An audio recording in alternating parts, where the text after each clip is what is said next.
नमस्कार. 9:30च्या बातमीपत्रामध्ये मी योगेश कोलते आपलं स्वागत करतो. सुरुवातीला एक नजर ठळक बातम्यांवर. अनुसूचित क्षेत्रातल्या गर्भवती स्त्रिया आणि स्तनदा मातांना एक वेळचा चौरस आहार देण्याच्या योजनेला राज्य मंत्रिमंडळाची मान्यता. कोल्हापूर महापालिकेत काँग्रेस राष्ट्रवादी काँग्रेसची सत्ता स्थापनेसाठी आघाडीची घोषणा. कल्याण डोंबिवलीतला सत्ता स्थापनेचा तिढा अद्यापही कायम.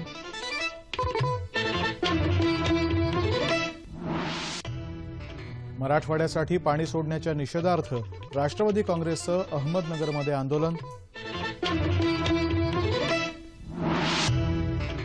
देशातलं असहिष्णुतेचं वातावरण संपवण्यासाठी राष्ट्रपतींनी आपला अधिकार वापरावा, सोनिया गांधी यांची मागणी. कुख्यात गुंड छोटा राजनला आजच्याऐवजी उद्या भारतात आणणार.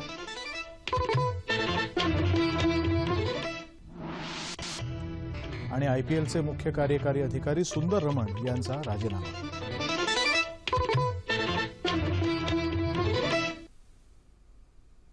आणि आता सविस्तर वृत्त. अनुसूचित क्षेत्रातल्या गर्भवती स्त्रिया आणि स्तनदा मातांना एक वेळचा चौरस आहार देण्याच्या आदिवासी विकास विभागाच्या योजनेला आज राज्य मंत्रिमंडळानं मान्यता दिली. डॉक्टर एपीजे अब्दुल कलाम अमृत योजना असं या योजनेचं नाव आहे. अनुसूचित क्षेत्रातील कुपोषण, बालमृत्यू आणि कमी वजनाची बालकं जन्माला येणं यासारख्या गंभीर समस्यांवर मात करण्यासाठी राज्य शासनानं ही योजना सुरू करायचा निर्णय आज घेतला. अनुसूचित क्षेत्रातील गरोदर स्त्रियांना शेवटच्या 3 महिन्यात आणि स्तनदा मातांना बाळंतपणानंतर 3 महिने याप्रमाणे एकूण 6 महिन्यांच्या कालावधीकरता एक वेळचा चौरस आहार दिला जाईल. या योजनेअंतर्गत पोळी, भाकरी, भात, पालेभाज्या, कडधान्य, अंडी, फळं इत्यादी युक्त चौरस आहार दिला जाईल. अंगणवाडी सेविका आणि मदतनीस हा आहार तयार करतील. हा आहार तयार करण्यासाठी त्यांना नियमित मिळणाऱ्या मानधनाव्यतिरिक्त 250 रुपये प्रतिमाह देण्यात येतील. रोजगार हमी योजनेतल्या अपूर्ण धडक सिंचन विहिरी तसंच रद्द केलेल्या विहिरी लवकर पूर्ण करायचा निर्णयही आजच्या मंत्रिमंडळाच्या बैठकीत झाला. राज्यातल्या युती सरकारला सत्तेत येऊन नुकतंच 1 वर्ष पूर्ण झालं. या वर्षभरामध्ये आदिवासी विभागातर्फे करण्यात आलेली कामं, आदिवासी बांधवांच्या विकासाकरता राबवण्यात आलेल्या योजना आणि आगामी ध्येय धोरणं याविषयी विवेचन करण्यासाठी आदिवासी विकास मंत्री विष्णू सावरा आज आपल्या स्टुडिओमध्ये आले आहेत. नमस्कार. नमस्कार. 9:30च्या बातमीपत्रामध्ये आपलं स्वागत. धन्यवाद. गेल्या वर्षभरामध्ये जर का आदिवासी विकासाच्या ज्या महत्त्वाच्या योजना आहेत त्यांचं जर का आपण एक गोषवारा घ्यायचं ठरवलं, सगळ्यात महत्त्वाची जर काही उपलब्धी सांगायची झाली तर आपण काय सांगाल? प्रथमतः मी सर्व महाराष्ट्रातील नागरिकांना या वर्षपूर्तीच्या हार्दिक शुभेच्छा देतो. त्याचबरोबर येणारी दिवाळी आहे, दीपावली आहे, त्या दीपावलीच्याही हार्दिक शुभेच्छा देतो. गेल्या वर्षभरामध्ये आम्ही ज्या काही साधारणतः विशेषतः मी आपल्या आदिवासी विकास विभागाच्याच योजना सांगणार आहे की आपल्याकडे जो केंद्राचा कायदा झालेला आहे पेसा नावाचा, या पेसा कायद्याअंतर्गत महाराष्ट्रामध्ये अजून अंमलबजावणी झाली नव्हती, परंतु आपण ती सुरू केली. आणि या पेसा कायद्याअंतर्गत येणाऱ्या ज्या ग्रामपंचायती आहेत त्याची संख्या आहे 2835 आणि त्याच्यामध्ये येणारी गावं आहेत 5905 गावं. या सर्व ग्रामपंचायतींना आमच्या आदिवासी विकास विभागाचा जे 5% निधी, आमचं जे बजेट आहे त्याच्या 5% निधी हा डायरेक्ट ग्रामपंचायतीला विविध प्रकारच्या सार्वजनिक कामासाठी आम्ही डायरेक्ट वितरण केले. आता ते वितरण झालं सुद्धा.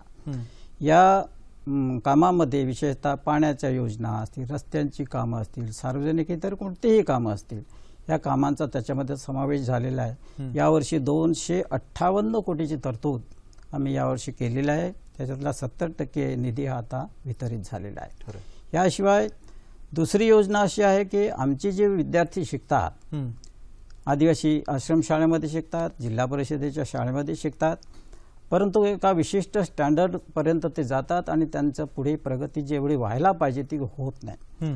ह्याची कारणं शोधल्यानंतर असं आमच्या लक्षात आलं की ह्यांना जर संधी मिळाली या विद्यार्थ्यांना चांगल्या शाळांमध्ये वगैरे, तर तेही पुढे जाऊ शकतात, स्पर्धेमध्ये उतरू शकतात आणि आपलं भवितव्य घडवू शकतात. अशा प्रकारची कल्पना घेऊन आणि आम्ही नामांकित शाळेमध्ये अशा विद्यार्थ्यांना प्रवेश देण्याचा निर्णय केलेला आहे। यावर्षी 25,000 विद्यार्थ्यांना अशा प्रकारच्या नामांकित शाळेमध्ये प्रवेश देणार आणि ह्या सर्व विद्यार्थ्यांची जी फी असते ही फी आदिवासी विकास विभाग भरणार आहे। खरं। दुसरं मला असं वाटतं की आदिवासी विभागाच्या ज्या आश्रमशाळा आहेत त्यांचे पण अनेक प्रश्न आहेत, अनेक जुने प्रश्न आहेत। तिथे मिळणारं अन्न असेल, त्याचा दर्जा असेल, चव असेल, हे सर्व प्रश्न सोडवण्यासाठी आपण काय प्रयत्न करतो? हे सोडवण्यासाठी आमच्याकडे अशा तक्रारी येतात, अन्नाच्या बाबतीमध्ये, जेवणाच्या बाबतीमध्ये येत असतात आणि म्हणून नवीन आम्ही एक प्रायोगिक योजना आम्ही सुरू केलेली आहे। ती अशी योजना आहे की एक मध्यवर्ती स्वयंपाकगृह करायचं आणि त्याच्या परिसरामध्ये असलेले जे 40 किलोमीटरच्या अंतरामध्ये असलेल्या ज्या शाळा आहेत, आश्रमशाळा आहेत, या आश्रमशाळांना चांगलं अन्न, सकस अन्न आणि ते सुद्धा गरम अन्न देण्याची योजना केलेली आहे। आपले माननीय राज्यपाल विद्यासागरजी राव यांच्या हस्ते आम्ही इगतपुरी तालुक्यातल्या मुंडेगाव या ठिकाणी योजना सुरू केली। त्याचं उद्घाटन सुरू झालं, 3 महिने होऊन गेलेले आहेत आणि अतिशय चांगल्या प्रकारचा त्याचा रिस्पॉन्स आहे। त्याचबरोबर पालघर जिल्ह्यामध्ये कांबळ गावला सुद्धा अशाच प्रकारची योजना आम्ही लवकरच सुरू करतो। ही प्रायोगिक आहे, ही जर यशस्वी झाली तर ती पूर्ण महाराष्ट्रभर लागू करण्याचा आमचा विचार आहे। खरं। दुसरा प्रश्न की जो आश्रमशाळांच्या इमारती आहेत त्या अनेक बाबतीमध्ये आपण भाड्याच्या इमारतीमधून त्या आश्रमशाळा चालवतोय, वसतिगृह सुद्धा तशीच चालवतोय। बरोबर। त्या दृष्टीने आपण काय पावलं उचलतो? नाही, आश्रमशाळांचं पूर्ण आमच्याकडे ज्या 550 आश्रमशाळा आहेत शासकीय, या सर्व शासकीय आश्रमशाळांचं बांधकाम झालं पाहिजे अशाच प्रकारची आमची कल्पना आहे आणि यावर्षी मोठ्या प्रमाणामध्ये त्याला निधी उपलब्ध करून दिलेला आहे आणि साधारणपणे 203 आश्रमशाळांचं बांधकाम चालू झालेलं आहे। त्याचबरोबर 55 वसतिगृहांचं बांधकाम चालवलं आहे की जेणेकरून आपल्या विद्यार्थ्याला त्या भागात तिथलं वातावरण जे आहे, शैक्षणिक वातावरण तशा प्रकारचं तयार व्हावं आणि त्याच्यातून त्या मुलांचं शिक्षण व्हावं, चांगलं व्हावं आणि त्यांना सगळ्या सोयी सुविधांनी युक्त असं शिक्षण मिळावं अशा प्रकारची कल्पना घेऊन अशा प्रकारचं मोठं बांधकामाचं कार्यक्रम आम्ही हाती घेतलेला आहे। पण आदिवासी भागातून येणारा जो विद्यार्थी आहे तो एक थोडा एकलकोंडा न राहता समाजाचा जो मुख्य प्रवाह आहे आणि जी एक स्पर्धात्मक वातावरण आहे समाजामध्ये, त्या वातावरणामध्ये सुद्धा तो टिकून राहावा याच्यासाठी आपण काय प्रयत्न करतो? तो स्पर्धात्मक परीक्षेमध्ये टिकावाच म्हणून हे नामांकित शाळा ज्या आहेत, आता आम्ही जे 25,000 यावर्षी विद्यार्थ्यांचं उद्दिष्ट ठेवलेलं आहे आणि आत्तापर्यंत 21,000च्याही पुढे अशा प्रकारचे प्रवेश झालेले आहेत। हे कशा करतात तर मी सांगितलं तसं की विशिष्ट स्टँडर्डच्या पुढे ते जात नाहीत। नामांकित शाळेमध्ये जर त्यांना प्रवेश दिला तर ते आणखी स्पर्धात्मक ह्याच्यामध्ये टिकतील आणि या सर्व विद्यार्थ्यांची फी जी असते, नामांकित शाळांमध्ये जवळजवळ बऱ्याचशा खाजगी शाळा असतात, त्यांची फी भरपूर असते, 50,000, 60,000, 70,000, लाखापर्यंत असते, परंतु आम्ही त्याची फिकीर करत नाही। आमच्या विद्यार्थ्यांना जर चांगलं घडवायचं असेल, पुढे न्यायचं असेल तर त्यांना स्पर्धेमध्ये उतरलं पाहिजे आणि या सर्व विद्यार्थ्यांची फी ही आम्ही आदिवासी विकास विभाग म्हणून भरणार आहोत। या शाळा झाल्या, जी वसतिगृह आपण बांधतोय ती सुद्धा जर का अशाच प्रकारच्या काही प्रगत ठिकाणी बांधली गेली तर त्याचा एकंदर शैक्षणिक वातावरणाच्या दृष्टीने त्यांना फायदा होऊ शकेल। बरोबर आहे आणि अशा आमच्याकडे महाराष्ट्रामध्ये 490 अशा प्रकारची मुलांची आणि मुलींची वसतिगृह आहे। ती सगळं काही बऱ्याचशा मोठ्या प्रमाणामध्ये भाड्याच्या खोलीमध्ये, म्हणून त्यांना सुद्धा स्वतंत्रपणाने जागा मिळाव्यात अशा प्रकारचे आमचे प्रयत्न आहेत। यावर्षी जी काही 55 वसतिगृहाची कामं आहेत अशाच प्रकारे ती चालू होतील, परंतु त्याच्यामध्ये सुद्धा चांगल्या सुविधा, त्या वसतिगृहामध्ये सुद्धा चांगल्या सुविधा मिळाल्या पाहिजेत। विद्यार्थ्यांना पुढे जाता आलं पाहिजे। केवळ हायस्कूल नाही, कॉलेजचं शिक्षण, कॉलेजच्या शिक्षणाशिवाय त्याला आणखी उच्च शिक्षण घ्यायचं असेल तर त्याच्यासाठी सुद्धा आमची व्यवस्था आहे। याशिवाय परदेशामध्ये जरी विद्यार्थ्याला शिकायचं असेल तर त्याची सुद्धा सर्व फी आदिवासी विकास भरणार। खरं। मला असं वाटतं की आदिवासींच्या प्रश्नांची जेव्हा जेव्हा चर्चा होते तेव्हा कुपोषणापर्यंत गाडी त्याची येतेच येते। कुपोषणाचा जो एक गंभीर प्रश्न आहे संपूर्ण देशात आहे आणि महाराष्ट्रात सुद्धा आहे, तो प्रश्न सोडवण्यासाठी आपण नेमकी काय पावलं उचलतोय? आजच कॅबिनेटमध्ये एक योजना आम्ही मंजूर करून घेतली। त्या योजनेचं नाव आहे डॉक्टर अब्दुल कलाम अमृत आहार योजना। या योजनेअंतर्गत आमच्याकडे ज्या गरोदर माता आहेत किंवा स्तनदा माता आहेत तर यांना बऱ्याच वेळेला आपल्याला नेहमी बघत असतो आम्ही पेपरला आणि आपल्या टीव्हीलाही येत असतं की कुपोषण हे फार मोठा विषय असतो आणि म्हणून कुपोषण कमी झालं पाहिजे. तर कमी होण्यासाठी काय करावं लागेल, तर जे निपजणारं जे मूल आहे हे मूल सुद्धा सुदृढ असलं पाहिजे, त्या मातेला सुद्धा चांगला आहार मिळाला पाहिजे. म्हणून आजच कॅबिनेटने आम्हाला मान्यता दिलेली आहे योजनेला, या मगाशी सांगितलं तसं त्या योजनेला. आणि प्रसूतीच्या 3 महिने अगोदर आणि प्रसूतीनंतर 3 महिने नंतर हे त्या मातेला आम्ही चांगला सकस आणि चांगला आहार मिळेल की जेणेकरून निपजणारं मूल हे चांगलं असेल आणि त्या मातेला सुद्धा चांगल्या प्रकारचं अन्न मिळालं तर ती त्या मुलाला चांगल्या प्रकारे देऊ शकेल. अशा प्रकारची योजना आजच आम्ही कॅबिनेटमध्ये मंजूर करून घेतलेली आहे आणि येणाऱ्या 15 तारखेपासून 15 नोव्हेंबरपासून या योजनेची अंमलबजावणी सुरू होईल. तसाच एक महत्त्वाचा प्रश्न असतो तो म्हणजे रोजगाराचा. आदिवासी विभागामध्ये जर का रोजगार निर्मिती झाली, स्थानिक पातळीवरती रोजगार निर्मिती झाली, तर मला वाटतं स्थानिक प्रश्न हे स्थानिक पातळीवरच सुटू शकतील. त्या दृष्टीने आपण काय प्रयत्न करतो? रोजगाराचा फार मोठा एक प्रश्न आहे, विशेषतः आदिवासी भागामध्ये. म्हणजे स्थलांतर फार मोठ्या प्रमाणात होतं. याचं कारण असतं की त्या भागामध्ये जे राहतात त्या भागामध्ये त्यांना काम मिळत नाही. म्हणून आमचा आदिवासी विकास विभाग म्हणून अशा प्रकारची योजना आखलेली आहे आणि त्या आखलेल्या योजनेप्रमाणे ज्या भागामधल्या आमच्या बांधवांना त्याच भागामध्ये किमान त्याच्या गावाच्या 5 किलोमीटरच्या आतमध्ये अशा प्रकारचा रोजगार उपलब्ध व्हावा अशा प्रकारचे प्रयत्न आमचे चाललेत आणि आम्ही तशा प्रकारचा आराखडा बनवलेला आहे. अशा प्रकारची योजना आखलेली आहे की जेणेकरून गावागावामध्ये तालुक्यामध्ये अशा प्रकारचे मोठ्या प्रमाणामध्ये रोजगार हमी योजना असेल किंवा अन्य योजनांच्या माध्यमातून त्याच भागातल्या आमच्या बांधवांना हे चांगला रोजगार मिळेल. म्हणजे अनेक ठिकाणी असं दिसते की नंदुरबारचे लोक गुजरातकडे जातात, आमच्या ठाणे पालघर जिल्ह्यामधील लोक वीट भट्टी किंवा अन्य प्रकारच्या रोजगार शोधत जातात. हे प्रमाण कमी व्हावं आणि त्याच्यातून त्यांना त्याच ठिकाणी रोजगार मिळावा अशा प्रकारचा आमचा प्रयत्न आहे. पण सावरजी, आपण ज्या इतक्या साऱ्या योजनांची इथे चर्चा करतोय त्याची अंमलबजावणी करण्यामध्ये जो एक अतिशय महत्त्वाचा जो कणा आहे तो म्हणजे प्रशासन. आणि आपल्याला असं चित्र दिसतं की प्रशासनातले बरेच अधिकारी हे जे आदिवासी क्षेत्र असतं तिकडे एकदा जर का त्यांची बदली झाली की तिथे ते फार काळ राहायला तयार नसतात आणि मग तिथे आपल्याला अधिकारी आणि कर्मचारी उपस्थित असतात की नाही असा एक प्रश्न निर्माण होतो. याच्यासाठी आपण काय करणार? नाही, ही खरी गोष्ट आहे की बऱ्याच वेळेला असं होतं, पण त्या आता पेसा कायद्यामध्ये अशी एक तरतूद चांगली आहे की ज्या भागामधले जे तरुण असतील, सुशिक्षित तरुण असतील, तर ज्या क्लास 4 आणि क्लास 3च्या जागा आहेत ह्या त्याच भागातल्या तरुणांकडून किंवा तरुणींकडून भरल्या गेल्या पाहिजेत अशा प्रकारची तरतूद ह्या पेसा कायद्या अंतर्गत आहे. आणि ती जर झाली तर एखादा शिक्षक असेल की तो एखादा शहरातला शिक्षक त्या ठिकाणी जायला तयार होत नाही, पण आमच्या त्याच भागातला जर आमचा तरुण असेल तो त्या भागामध्ये काम करू शकतो. त्यांच्या अडचणी त्याला माहीत असतात, तो चांगल्या पद्धतीने रस घेऊन त्या ठिकाणी काम करेल. आणि अशा प्रकारची योजना त्याचप्रमाणे ज्या योजना आहेत त्या चांगल्या प्रमाणे अंमलबजावणी.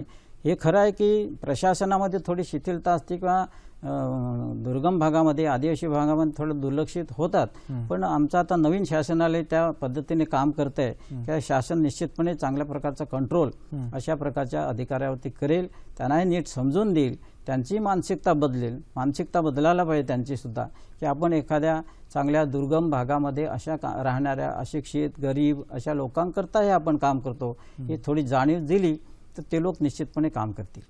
आणि काही आदिवासींचे जे प्रश्न आहेत ते खरं वर्षानुवर्ष प्रलंबित आहेत. आदिवासींचे विशेषतः जे हक्क आहेत, जे परंपरेने चालत आलेले हक्क आहेत किंवा वनजमिनीवरचा जो त्यांचा हक्क आहे त्यासंबंधीचे जे कायदे आहेत ते आदिवासींसाठी अधिक अनुकूल असावेत, त्याच्यासाठी आपण काय प्रयत्न करणार? नाही, अतिशय चांगला आहे तो केंद्राचा कायदा आहे वन हक्क कायदा. 2004 साली तो मंजूर झालेला आहे आणि तो कायदा सुद्धा इतका चांगला आहे की वर्षानुवर्ष आमचे बांधव जे वनाचे पट्टे कसत होते त्यांना मालकी हक्कच दिलेला नाही. आणि मालकी हक्क नाही तर कुठलीच योजनाचा त्याला लाभ देता येत नाही. पण हा मालकी हक्काचा कार्यक्रम आम्ही मोठ्या प्रमाणामध्ये महाराष्ट्रामध्ये राबवतोय. चांगल्या प्रकारे त्यांच्या नावावर ह्या जमिनी झाल्या.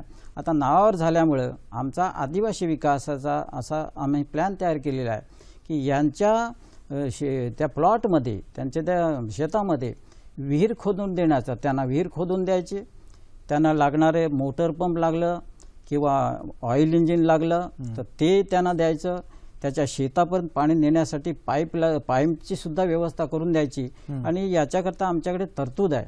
त्यामुळे त्या तरतुदीनुसार निश्चितपणे आमचा प्लॉट धारक जो आदिवासी बांधव आहे हा स्वतःच्या पायावरती काय ना काय त्या ठिकाणी उत्पन्न काढू शकतो आणि आपल्या कुटुंबाचा चांगल्या प्रकारे उदरनिर्वाह करू शकतो असा आम्हाला विश्वास आहे. आपल्या सरकारनं आता 1 वर्ष पूर्ण केलं, अजून 4 वर्षांचा कालावधी आपल्याकडे आहे. एक सर्वंकष दृष्टिकोनातून जर का आपण पाहिलं, आरोग्याचा प्रश्न असेल, शिक्षणाचा प्रश्न असेल, दळणवळणाच्या सोयी असतील आणि आदिवासींची एक स्वतःची त्यांना आपण मुख्य प्रवाहात जरी आणत असलो तरी त्यांची एक स्वतंत्र अशी एक ओळख आहे, ती सुद्धा जपणं आवश्यक आहे. या सर्व प्रश्नांचा एक साकल्याने विचार करता यापुढच्या 4 वर्षांमध्ये आपल्या मनात नेमक्या योजना काय आहेत आणि यापुढची जी वाटचाल आहे ती कशी असणार आहे?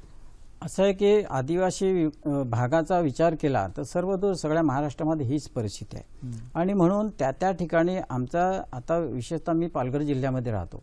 तर पालघर जिल्हा असा आहे की त्या जिल्ह्यामध्ये पर्यटनाला खूप मोठा वाव आहे. आदिवासी भागामध्ये सुद्धा चांगली थंड हवेचं जव्हारसारखं ठिकाण आहे की ते जर डेव्हलप केलं तर त्या ठिकाणी तिथल्या बेरोजगारांना काम मिळू शकतं, तिथल्या लोकांना काम मिळू शकतं आणि ते स्वतःच्या पायावरती त्या ठिकाणी उभे राहू शकतात. ह्या जो समुद्रकिनारा आमचे 117 किलोमीटरचा आहे, या जर थोडा डेव्हलप झाला तर त्या ठिकाणी सुद्धा पर्यटक खूप मोठ्या प्रमाणात येऊ शकतात. आणि अशीच परिस्थिती इतर जिल्ह्यामध्ये सुद्धा जे आदिवासी बहुल जिल्हे आहेत या भागामध्ये सुद्धा म्हणजे केवळ पर्यटन हा विषय नाही आहे, पण रोजगार जसा MPSC परीक्षा, UPSC परीक्षा याच्यामध्ये जर विद्यार्थ्यांना चांगलं ट्रेनिंग दिलं तर त्या परीक्षेमध्ये सुद्धा ते चांगल्या प्रकारे कॉम्पिटिशन करू शकतात. याशिवाय जी मुलं सुशिक्षित झाले, 10वीपर्यंत गेला, 12वीपर्यंत गेला, नापास झाला, घरी बसला, उपयोग काय नाही, अशा मुलांना, अशा उमेदवारांना चांगल्या प्रकारचं प्रशिक्षण देऊन त्यांना स्वतःच्या पायावरती काही उद्योग करता येतील का किंवा त्याच्यातून त्यांना काही रोजगार मिळू शकतो का, अशा प्रकारचा हे प्रयत्न आमचा आदिवासी विकास विभाग करणार आहे. पण काळ बदलतोय आणि आता संपूर्ण जग हे जवळ येत आहे असं आपण म्हणतोय, इंटरनेटच्या माध्यमातून सुद्धा एकत्र येत आहे. तर ही जी एक नवीन क्रांती होते, या क्रांतीमध्ये सुद्धा आदिवासी विद्यार्थी आणि आदिवासी समाज जोडला जावा संपूर्ण जगाशी, या दृष्टीने आपण काय प्रयत्न करतोय? नाही, ते तर आमचे प्रयत्न आहेतच की या आदिवासी समाज सुद्धा मुख्य प्रवाहामध्ये यावा, हाच आमचा प्रयत्न आहे. आणि म्हणून आत्ताच्या स्पर्धात्मक युगामध्ये त्याला ज्या ज्या गोष्टी पाहिजे आहेत त्या सर्वच गोष्टी पुरवण्यासाठी आमचा विभाग हा कटिबद्ध झालेला आहे. आणि त्यामुळं तरुणांना काम मिळालं पाहिजे, त्याचबरोबर त्यांना काही उद्योगामध्ये त्यांनी वळलं पाहिजे. आमच्याकडे उद्योग फार कमीच असतात, कारण आमच्याकडच्या आदिवासी भागामध्ये कोणीतरी एखाद दुसरा असा माणूस निघतो की तो फक्त उद्योग करू शकतो, त्यांना फक्त नोकरीची जास्त ओढ असते. पण त्याच्याशिवाय सगळ्यांना नोकऱ्या देता येत नाही, हे तर वस्तुस्थिती तयार झालेली आहे. पण सगळ्यांनाच नोकऱ्या काही शासन सुद्धा देऊ शकत नाही. तर जाणीव जागृती एक त्यांच्यात निर्माण व्हावी आणि शासनच प्रत्येक बाबतीत मदत करेल असं नाही, तर एक स्वतःच्या स्थितीमध्ये बदल स्वतःच घडून आणायला पाहिजे.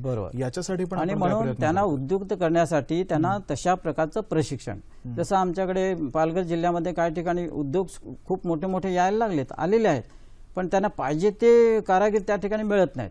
मग त्यांना पाहिजे असलेले कारागीर, त्यांची आवश्यकता असलेले ते त्यांना विचारायचे आणि तुम्हाला कुठल्या प्रकारचे उमेदवार तुमच्या कंपनीमध्ये पाहिजेत किंवा तुमच्या व्यवस्थापनामध्ये पाहिजेत, तशा प्रकारचं प्रशिक्षण देण्याची व्यवस्थाही आमच्या आदिवासी विकास विभागाकडून आम्ही करणार आहोत. त्यामुळं पुढच्या काही कालावधीमध्ये ह्याचं चित्र थोडंसं पालटलेलं दिसेल असं मला वाटतं. पंतप्रधानांचं जे एक स्किल डेव्हलप करण्याचं जे मिशन आहे त्याच्याशी सुसंगत अशा नक्की माननीय पंतप्रधानांजींनी जे स्किल डेव्हलपमेंटच्या दृष्टीने जी काही पावलं टाकलेली आहेत त्याच्यामध्ये सर्वांगीण विकासाचं आहे. त्याच्यामध्ये आमचा विकास हे आला, आदिवासी समाज सुद्धा त्याच्यामध्ये इन्क्लूड झाला पाहिजे, त्याच्यामध्ये उतरला पाहिजे. आणि अशाच प्रकारच्या आमच्या आदिवासी विकास विभागाच्या सुद्धा तशा प्रकारच्या आमच्या योजना आम्ही आखलेल्या आहेत आणि त्या नजीकच्या काळामध्ये त्याचा आम्हाला निश्चितपणे चांगलं त्याच्यातून घडेल असं आम्हाला दिसायला लागेल. खरं आपण म्हटलं त्याप्रमाणे निश्चितच बदल होतील, सकारात्मक बदल होईल आणि एक नवा महाराष्ट्र आपल्या यापुढच्या 4 वर्षांच्या कारकिर्दीमध्ये घडावा अशी आशा व्यक्त करूयात. आपण इथे आलात आणि आमच्याशी हा संवाद साधलात याबद्दल धन्यवाद. कोल्हापूर महानगरपालिकेमध्ये काँग्रेस आणि राष्ट्रवादी काँग्रेसनं सत्ता स्थापनेसाठी आघाडीची घोषणा केली आहे. दोन्ही पक्षांनी एकत्र येऊन हा निर्णय घेतल्याचं काँग्रेसचे ज्येष्ठ नेते डॉक्टर पतंगराव कदम आणि राष्ट्रवादी काँग्रेसचे नेते हसन मुश्रीफ यांनी बातमीदारांना सांगितलं. पहिल्या वर्षी काँग्रेसचा महापौर तर राष्ट्रवादी काँग्रेसचा उपमहापौर होणार आहे, तर स्थायी समिती सभापती पदही राष्ट्रवादी काँग्रेसकडेच राहणार आहे. काँग्रेस आणि राष्ट्रवादीची आघाडी होणार आहे आणि काँग्रेसचा मेयर होईल, त्यांचा उपमेयर होईल, अशा प्रकारचा आम्ही निर्णय घेतलेला आहे. पुढं दैनंदिन ज्या काही चर्चा होतील ते मुश्रीफ आणि बंटी पाटील करतील. जिथं काही अडचण येईल त्यावेळेला मी स्वतः भाग घेणार. काँग्रेस हा आमचा नैसर्गिक मित्र आहे. गेल्या 5 वर्षामध्ये सुद्धा सतेज पाटील आणि मी या कोल्हापूर महानगरपालिकेमध्ये चांगल्या पद्धतीचं काम करून परत एकदा शहरवासियांचं विश्वास संपादन करून दोन्ही काँग्रेसच्या हातामध्ये जनतेनं थोडं कमी जास्त झालं असेल, परंतु सत्ता देण्याचा निर्णय घेतला. मी कोल्हापूर शहरवासियांचा मनापासून आभारी आहे. कल्याण डोंबिवली महानगरपालिकेत मात्र शिवसेना आणि भाजपा या 2 प्रमुख पक्षांमधला सत्ता स्थापनेसाठीचा तिढा अद्यापही सुटला नसल्याचं चित्र दिसतंय. भाजपाचे प्रदेशाध्यक्ष रावसाहेब दानवे यांनी मुंबईत पत्रकारांशी आज बातचीत केली. भाजपा विकासाचं वचन पूर्ण करायचा प्रयत्न करेल, त्यासाठी जिथे जिथे अध्यक्ष आणि महापौर बसवता येतील तिथे तिथे तसा प्रयत्न भाजपा करेल, असं रावसाहेब दानवे यांनी म्हटलं आहे. राज्यात नुकत्याच झालेल्या स्थानिक स्वराज्य संस्थांच्या निवडणुकांमध्ये भाजपाची ताकद अनेक पटींनी वाढली आहे. दरम्यान महापौर निवडीबाबत भाजपा स्वतःच्या मार्गाने जाणार असेल तर शिवसेनेलाही आपला मार्ग मोकळा आहे, असं शिवसेनेचे पक्षप्रमुख उद्धव ठाकरे यांनी म्हटलंय. मुंबईत शिवसेना भवन इथं आज पक्षनेत्यांची बैठक झाली, त्यानंतर ते वार्ताहरांशी बोलत होते. विकासाची परंपरा कायम ठेवत कल्याण डोंबिवलीला येत्या 5 वर्षांमध्ये अधिक चांगलं शहर बनवण्याचा विश्वासही त्यांनी यावेळी व्यक्त केला. आजच्या मंत्रिमंडळ बैठकीमध्ये शिवसेनेच्या मंत्र्यांनी महागाईबाबत चिंता व्यक्त करणारा मुद्दा मांडला असून 120 रुपये प्रति किलो दरानं डाळीची विक्री करण्याचं आश्वासन मुख्यमंत्र्यांनी दिलं आहे, असंही ठाकरे यांनी सांगितलं. सत्ताधारी पक्षाचे आमदार असूनही कामं होत नसल्याची शिवसेना आमदारांची खंत आहे. त्याबाबत आपण स्वतः मुख्यमंत्र्यांची भेट घेऊन पाठपुरावा करणार आहोत, असंही त्यांनी सांगितलं. नाशिक जिल्ह्यातल्या धरणांमधून मराठवाड्याला पाणी द्यायला विरोध करणारी याचिका सर्वोच्च न्यायालयानं फेटाळली आहे. नाशिकच्या गंगापूर आणि दारणा धरणातून पाण्याचा विसर्ग करायला विरोध करणारी याचिका जलचिंतन संस्थेच्या वतीनं खासदार हेमंत गोडसे आणि राजेंद्र जाधव यांनी दाखल केली होती. मात्र हे पाणी फक्त पिण्यासाठीच वापरलं जावं, असंही न्यायालयानं म्हटलं आहे. नाशिक जिल्ह्यातलं पाणी इतर जिल्ह्यात जात असताना भाजपाच्या 3 आमदारांनी मौन बाळगल्याचा आरोप करत शिवसेना, काँग्रेस, राष्ट्रवादी काँग्रेस आणि मनसेच्या वतीनं आमदार बाळासाहेब सानप आणि देवयानी फरांदे यांच्या घरासमोर घंटानाद आंदोलन करण्यात आलं, तर संगमनेरमध्ये बंद पाळण्यात आल्या. मराठवाड्यातल्या जायकवाडी धरणामध्ये अहमदनगर जिल्ह्यातल्या भंडारदरा आणि मुळा धरणातून पाणी सोडल्याच्या निषेधार्थ आज राष्ट्रवादी काँग्रेसच्या वतीनं रास्ता रोको आंदोलन करण्यात आलं. राष्ट्रवादीचे माजी आमदार शंकरराव गडाख यांच्या नेतृत्वाखाली अहमदनगर औरंगाबाद महामार्गावर घोडेगाव इथं झालेल्या या आंदोलनात परिसरातल्या शेतकऱ्यांनी आणि नागरिकांनी भाग घेतला. अहमदनगर जिल्ह्याचं आमचं हक्काचं पाणी आम्हाला मिळावं, नेवासे तालुक्यातले बंधारे भरून द्यावेत, पाण्याचे टँकर्स, जनावरांसाठी चारा छावण्या सुरू कराव्यात, विद्यार्थ्यांना फी सवलत मिळावी, अशा मागण्या यावेळी करण्यात आल्या. पोलिसांनी गडाख यांच्यासह कार्यकर्त्यांना अटक केल्यानंतर हे आंदोलन थांबवण्यात आलं.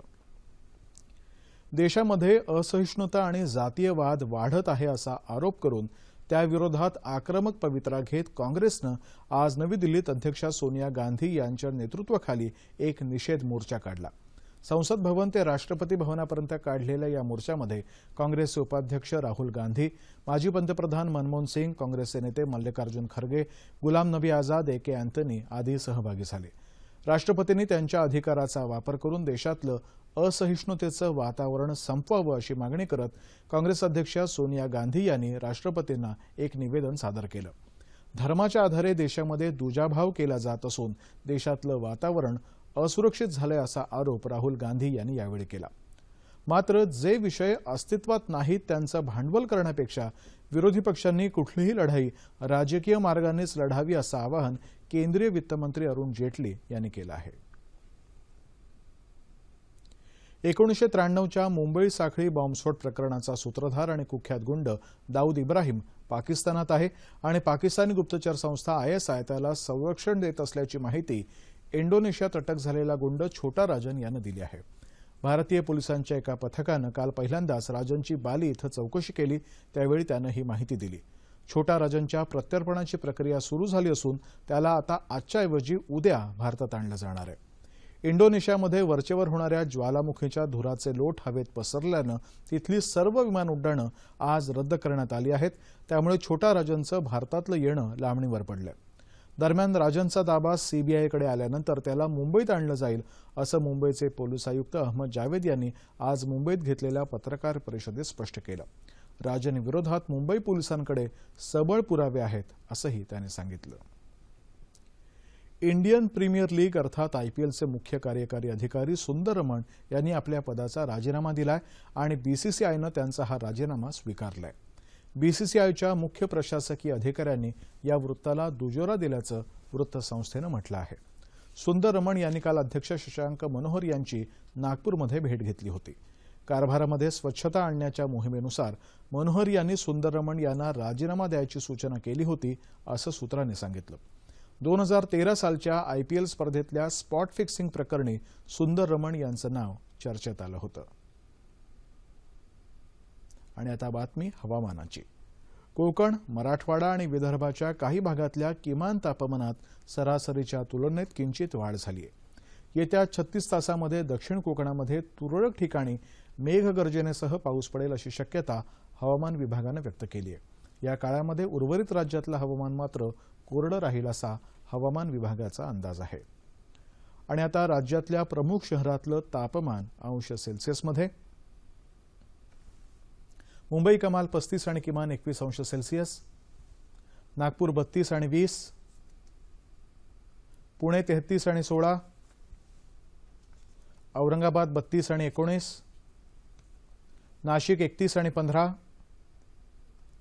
कोल्हापूर 33 आणि 22, रत्नागिरी 34 आणि 24, सोलापूर 36 आणि 22 आणि अमरावती कमाल 32 आणि किमान 20 अंश सेल्सिअस.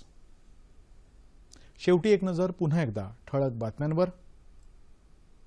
अनुसूचित क्षेत्रातल्या गर्भवती स्त्रिया आणि स्तनदा मातांना एक वेळचा चौरस आहार देण्याच्या योजनेला राज्य मंत्रिमंडळाची मान्यता. कोल्हापूर महापालिकेत काँग्रेस आणि राष्ट्रवादी काँग्रेसची सत्ता स्थापनेसाठी आघाडीची घोषणा. कल्याण डोंबिवलीतला सत्ता स्थापनेचा तिढा मात्र अद्यापही कायम.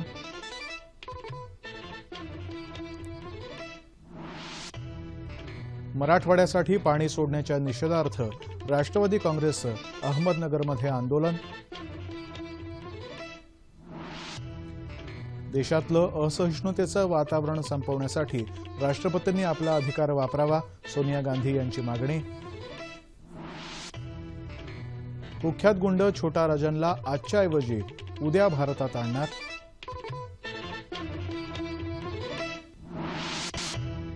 आणि आयपीएलचे मुख्य कार्यकारी अधिकारी सुंदर रमण यांचा राजीनामा.